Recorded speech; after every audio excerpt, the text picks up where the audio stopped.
Hello guys, welcome back to the old Beastie Room.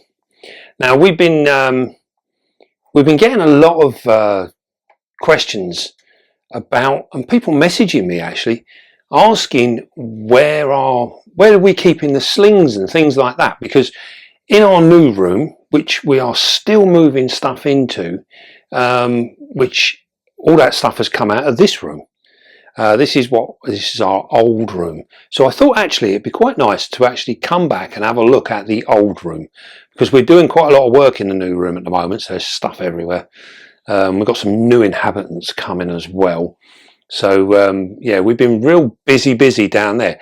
But one of the things that we've really wanted to do when we started the new room was all of our, as you well know, we do all the shows and what have you, and we also sell a lot of spiders online as well, through Facebook and what have you. And so what we wanted to do was keep that stuff separate from my main collection. So my main collection is where I intend to do most of the breeding of the different species that interest me, basically, things that excite me. That's what's going to be going on down in that room. And then we keep all of our show stock, because as you know, we buy up anybody's surplus stuff. So whether you've got one spider or maybe you've got a room full of spiders that you no longer want, we buy them all. And we travel all over the country to do it. So we pick them up all over the place. So we often get people messaging us saying, you know, I'm coming out of the hobby for whatever reason. Would you be interested in purchasing my collection? And that's what we do. So we get them. So they all then come back here. And then what we do then is we quarantine them and keep them on their own for a while so that we can make sure that everything's good with them and everything else. And then what we do then is we then take out the ones that I can use in my program, in my breeding program. And then all the surplus stuff that isn't of no use to the projects that I've got going on, they then can then go up for resale, which we take to the shows and things like that. So this room is the old room, and this is pretty much as you see it now. This is how much we've got left in here. Now this is still, as you're looking at me through the room, everything on this side is show stock. Everything in the middle over there is in the middle on this side of the room is show stock, and then an awful lot of the other stuff, like the boxes that we have up here, these are all different spiders that are being kept back for my own projects. So these are all up here. So eventually this stuff will end up going into the new room, and we will rehouse an awful lot of it. A lot of this stuff here, this is all spiders that are being grown on or kept back for my own purposes. All this stuff up the top here, a lot of these up here are males that we keep in here because we keep this room slightly cooler. We've got all sorts of stuff going on in here. I've actually cleaned out the vast majority of my brackies. I've got very few brackies left now. So I've got an Hamori, a Bohemi, a Classy, there's an Otsamani in here actually. We've got an Auratum, sorry, and a Vagans. Different bits. There's a Chaco Golden Knee in here. So we've really condensed what we had in terms of the brachypelmas and things like that. And it's basically because there are other people out there breeding them, and if I'm totally honest, I like them as a bit of a show spider, but I'm not really that worried about breeding them. I'd rather concentrate more on things like my Sturmies, Apophysis, Blondies, and many of my Asian arboreals. I want to do more in the way with the Asian arboreals. So obviously space is always an issue, and it is with everybody. You know, I often hear people saying, oh, I wish I had as much room as you, Dave. Well, believe it or not, I've outgrown my room again. You know, it doesn't matter how much space we get, we end up outgrowing it. So we have to be a a little bit harsh with ourselves. Selective, yes, that is the word, camera lady. Yes, selective. So we have to be selective with what we keep, because we just cannot keep everything. It's just impossible. So much of the stuff down here is bits and pieces. Now I must say actually that everything in this room, camera lady pretty much looks after. So she does. It's a bit naughty of me really, but I tend to get spiders in. And if there's a little project I have in mind, I might start with slings, as many of us do. We start with slings, and I normally start with, say, like 12 slings, and I just say, oh, there you go, camera lady, there's 12 slings. Can you grow them on for me? And then I leave the room. You know, so it's a lovely position to be in. You know, it means I can concentrate on other bits and pieces. And to be honest with you, the keeping of all the small stuff is quite delicate, and it can be frustrating at times as well, because one of the things is when you're keeping many slings, you can keep them all exactly the same and you will still get losses. You will still end up opening up a tub and there'll be a dead sling in there, and you're thinking to yourself, what have I done wrong? Well, the other 20 or whatever you got is doing fine. You know, they just die. Slings have not got 100% success rate of survival. So we can normally keep the vast majority of them alive. Most of them we can keep alive. But even then, when we even get them down to doing juvies, now I class anything like probably an inch over for most species as a juvie, which comes to another thing that we often get things. I often get sent lists through. People say, oh, this is an adult, this is a juvie, whatever. People's interpretation of what size is equals ages is a different sort of thing as well. With the vast majority of things, so if we were looking at a pokey, you think most of our pokies get to 6 to 8 inches in leg span. I don't class them as a juvie until they're probably this sort of size, and you know, which is probably what, 1.5 inches, and then I think they're starting to what I would class as a juvie. Before that, I just class them as like grown on slings, you know, or big slings.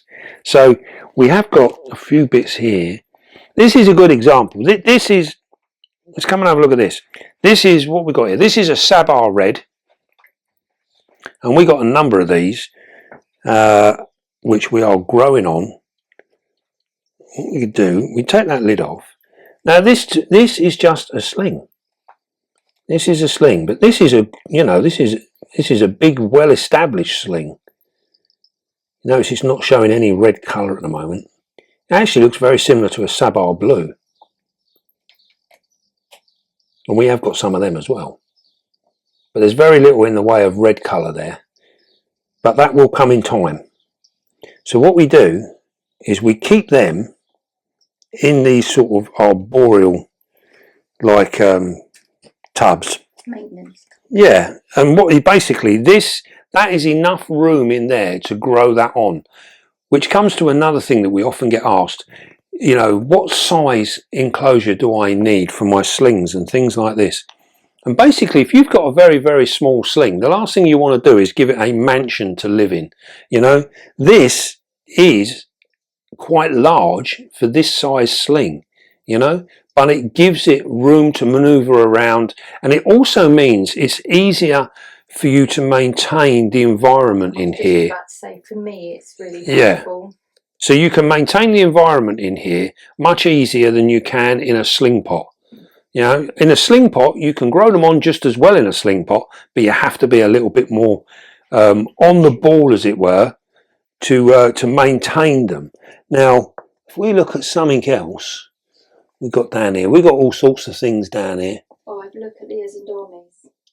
What? Yeah, we can look at an Azendami. Right, have a look at these. Right. They're just posh. These are the Azendamis. Now, as you know, I think we were the first to breed these in the UK a couple of years ago. And many of the ones that are kicking around now would have originated from that very first lot that I bred. And now we've got babies. And there you go. Now this is a grown on. Now this is, I would class this as a juvie, because this is actually quite big. That's about 1.5 inch leg span. Now you can see in there. That was a baby when I got it. Yeah, they're absolutely tiny. Now you can see in there, you might sit there and think, wow, that's a bit small in there, but this does them really, really well. So we would get another molt out of this spider in this pot before we would move it up. But we can maintain the environment in this really, really easy. Really easy. Yeah, it's been really good in them. Yeah, another one that's done really well is, we'll have a look at those. We'll try and have a look anyway, because these guys tend to hide away. This is in exactly the same size pot, so I'll put the lid back on that one. We don't like to take chances with these little guys because they will disappear. They will run off. Now this is a harmonicon, which is like one of the curtain web spiders. They were titchy. Now these came, when these came in, they were absolutely tiny, but they have grown on in here. Now you'll notice in here, it's actually dug itself a, if I turn it that way, it's actually dug itself a hole down here. This is quite damp, it's quite moist. So what we're going to do, we are going to poke our brush in here. Here we go. See if we can't get it to come out. They're quite a nervy little spider. So we don't want it to come out totally. Here it comes. There you go. Look at that. A little bit more, Dave. A little bit more. A little bit more will be out of the box. No, it won't. See? There you go. Can you see that? Of course. Leave it. Yeah. So we can... these guys were absolutely tiny, tiny. How's that? Look at that. So this harmonicon now is a good inch in leg span. And these guys will do another molt in these pots as well. One of the rules of thumb is, if your spiders are doing really well and everything is just, you know, it's happy, it's doing everything it should do, then leave it alone. Don't be tempted to change it. So they're a really, really cool spider. And when these first came in, Camera Lady was rearing these, and they were probably 0.5 of a centimetre. Yeah. They were absolutely tiny, tiny little things. But a good thing about the harmonicons and that particular type of spider is they tend to have really, really good feeding responses. Gabonensis, yeah, we've got the Gabonensis. They're another one. These are actually, what we're doing with these are ones that, these are all spiders that we're growing on for our own little projects. And these guys really, really web up. Now look at that. That one's actually molted. There he is. So that one's actually molted. I'll try and get a bit of light on that. There you go. So what we're doing now is, we've got 3 adult females of these, and trying to get males, I'll see if I can get him to come out. Trying to get males is quite difficult. Here we go. Another one. Look at the colour in there. These have got a really nice blue tinge to them. Fabulous little dwarf spiders. Our females aren't a great deal bigger than this. They're actually really, really pretty through that whole thing, even as little slings. They are super, super pretty. Now, so what we done was, we ended up, I think we've got 9 of these. And basically what we were growing them on for was to try and get males, so that we had our own little surplus of males. And then what we can do then is, by having 9 or 10 of these spiders that we're growing on. Same with our Sabar Reds. We've got a dozen Sabar Reds that we're growing on for our own purposes. It means that we can get the sexes that we want because we can sex them early and we can get the males that we need. It also means that we can add females to our collection already, and then any surplus ones that, you know, because we obviously don't need all of them, we can put them up, take them to the show and sell them. So, you know, nothing goes to waste. But the main thing is this gives us the flexibility to be able to run a decent breeding program. And if you want to get into your breeding, you know, you need to be prepared to grow on certain animals for a longer period of time to ensure that you actually end up with pairs at the end of it. So we'll put that back up there. That's the Gabonensis. Gold digger male. Gold digger male. We need a gold digger male. We do need a gold digger male. Our female is still in here. They are, yeah, it tends to hide away, but it's we do need one. Now, one of the other things that we do with a lot of the show stock, the small stuff. This is something we get asked about. The small stuff can often stay in the larger boxes.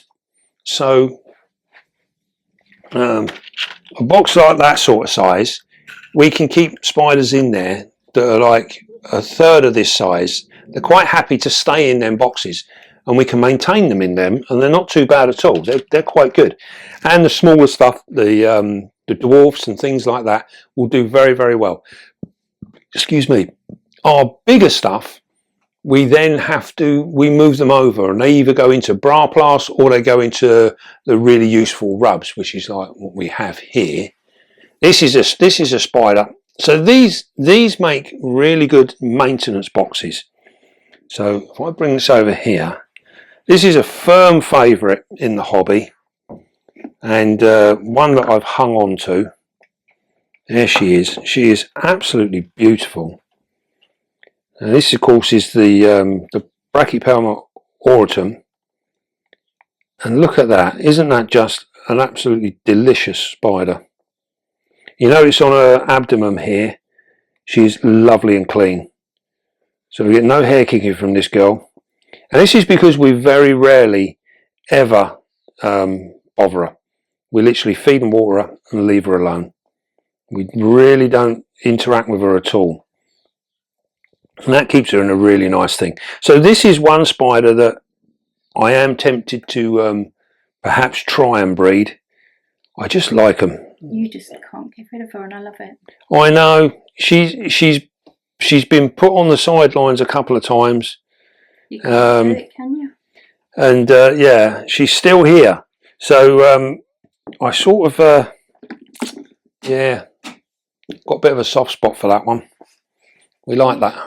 Do you think you might say why my random Biggie is in here? Oh yes, this is one of Camo Lady's ornaments.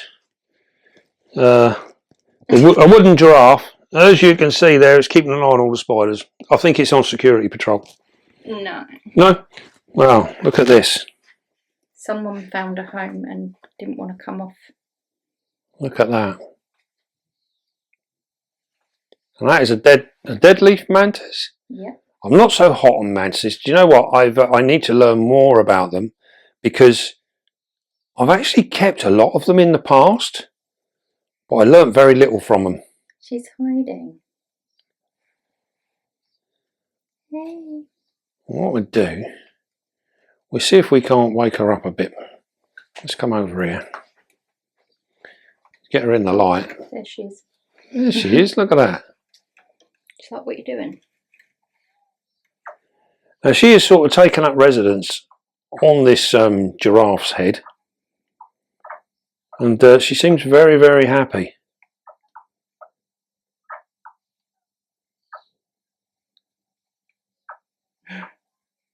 Just tickle her bum there. Yeah, look at that. The way they managed to look round. Phenomenal.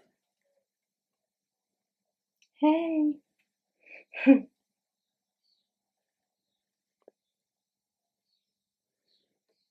They are exquisite. Now we picked this one up at the Bournemouth Bug Show, and we managed to pick up a male from Jeremy's Wild World. So that is a little project for Camera Lady. Look at that. You see the inside of that claw there. Look. Let's see if we can get a bit of light. So it's a little project that might be worth a little bit of something later on. Look at that. Isn't that an exquisite thing? Absolutely exquisite. Why did you do that? Hey. Try and get it so you can see the inside of that.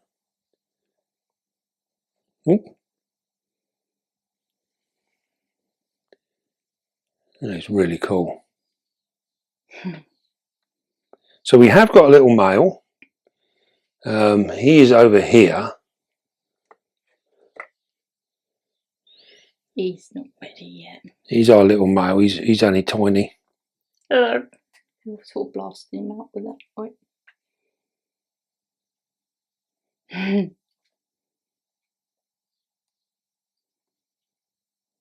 You focus in, zoom in. Yeah, loads. Oh, look at him, look. He's thinking about going for a wander.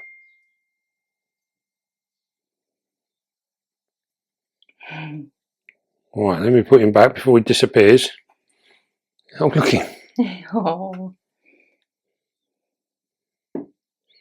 So yeah, he's a little bit on the small side at the moment, so he's got a little bit of growing to do. Keep him looking down at her. No, you're not going in there just yet. I mean, I don't know if anyone noticed. Yes. And did anyone notice this one in... Look at that.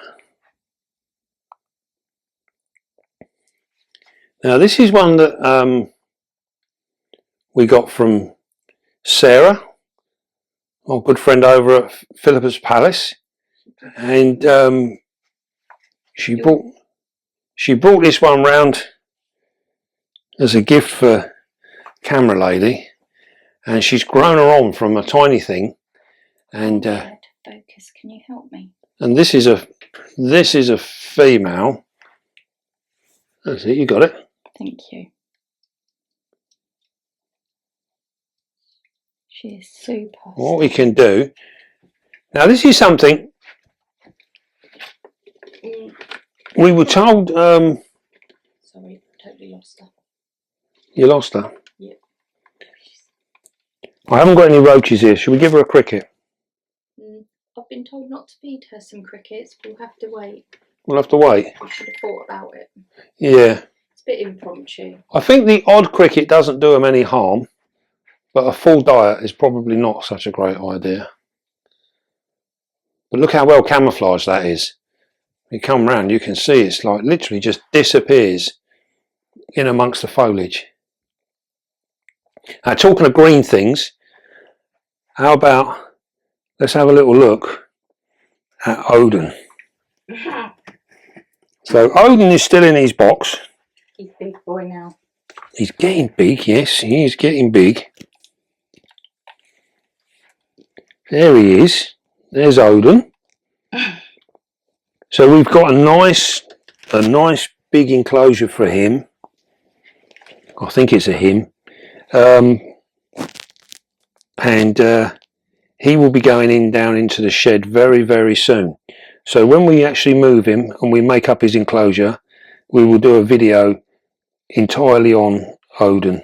He's a proper big boy now. He's such a handsome fella. He's a bit dirty, but he's a strong thing as well. He's absolutely awesome.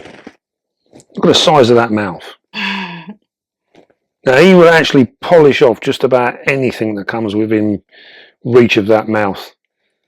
They will tackle anything. So he'll try and get any of it. Yeah, including your fingers. You have to be very, very careful. They have got a very strong bite. Right, let's put the lid on because he is a little bit mischievous. Yes, and he will try and jump out given half a chance. Right. Well, hopefully we can. We've seen a little bit about some of the old room, and you'll see there that quite a few of these spiders have still got to go down into the other room. And it is quite the task to actually move them all over, get everybody done. Also as well, because when we do new ones, we like to do rehousing videos, so that covers their care and bits and pieces. So it's always a good thing to try and tie that in as well, and that in itself can slow down the speed in which we actually move stuff into the new room. So it's all a bit of a thing. Also, the mossy frogs, they'll be going in as well. So these are all due to have new rehouses, and then we can slowly but surely disband most of this room. We get most of the spiders out, but I think we will end up still having some spiders in a room. No roaches though. No roaches, no. All the roaches are now outside. All the live food is now outside. Hence we didn't have nothing for our mantis here.